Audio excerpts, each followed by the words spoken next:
केले फ्रूट सेब। वाह केले तो बड़े अच्छे ने भाई। आई केला ले लिया किन्ने दा हो गया? 5 रुपए दा। ते जे 2 ले ले फिर 5 ते 5 55 रुपए हो गए भाई जी। 55 रुपए। अला एक मैं रख देना। हूं किन्ने होए? 55 चो 5 के भाई जी 50 रुपया हो गया। भाई जी अभी वापस रख देना। हूं 50 चो 5 गए 45। तुसी टोटल 45 रुपए दे। यार है की हो रही है मेरे नाल? सेब किस तरह किलो ने? 200 रुपए किलो। काट दो 1 किलो काट दो। ठीक है इदा हिसाब कर लविए। 200 सेब दे ते 45 रुपए किले दे 20,045 रुपए हो गए। है 20,045 रहन दो भाई तुसी रहन। 200 काट दिते ते पीछे रह गए 18,045। 18,000 ते 45 रुपए हो गए। की हो रही है? तेरा तो गेम बजाना पड़ेगा भाई जान। 5,000 रुपया फड़ो ना। ते हिसाब मैं करता हूँ। 5,000 मैं थान दिता है भाई जी। 5,000 रुपया मैं लिख लिया।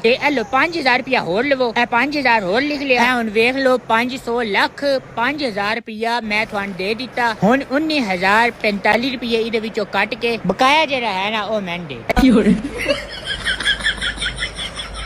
हुन मैं कितना देना है? 499,85,155 रुपया तुसी मैंने देना है। किवें? देखो ना 5 लाख 18,000 कड़िए ते 499,85,155 बन जांदा है।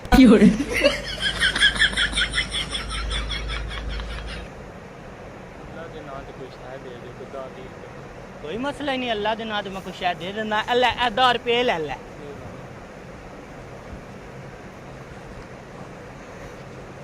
अल्लाह दे नाम ते 10 रुपए मेरे को ले ले। मैं अपनी जेब चो तेन 10 रुपए देंदा पिया। अल्लाह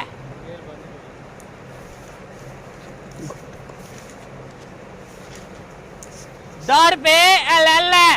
10 रुपए ले ले। 10 रुपए मैं तेन देंदा पिया। रख ले 10 रुपए रख ले।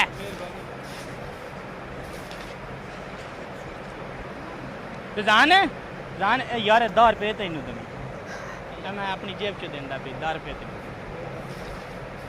खुले दिल दा यार। बस यार अल्लाह दा लाख लाख शुक्र है यार। कदी गुरूर नहीं किया मेरी जेब च जेड़े भी 10-20 रुपए आंदे ना कोई गरीब आंदी मैं दे देंदा। मैं दे छड़ दूं उस्ताद। मैंने कोई फिक्र नहीं पैंदी। मैंने कोई परवाह नहीं होंदी।